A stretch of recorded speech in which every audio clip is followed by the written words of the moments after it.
ఏపీలో రాజకీయాలు రోజురోజుకు ఆసక్తికరంగా మారుతున్నాయి.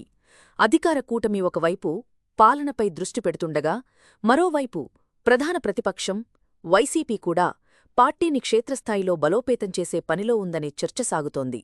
ఈ నేపథ్యంలో మాజీ ముఖ్యమంత్రి, వైసీపీ అధ్యక్షుడు వైఎస్ జగన్ తీసుకుంటున్న అడుగులు రాజకీయంగా ప్రాధాన్యం సంతరించుకున్నాయి.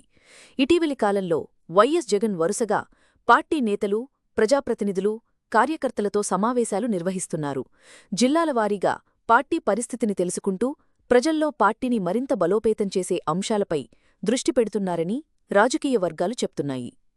ప్రజా సమస్యలపై ప్రభుత్వాన్ని ప్రశ్నిస్తూ క్షేత్రస్థాయిలో పార్టీని చురుకుగా ఉంచేందుకు వైసీపీ నాయకత్వం ప్రయత్నాలు చేస్తోందని పార్టీ నేతలు చెప్తున్నారు.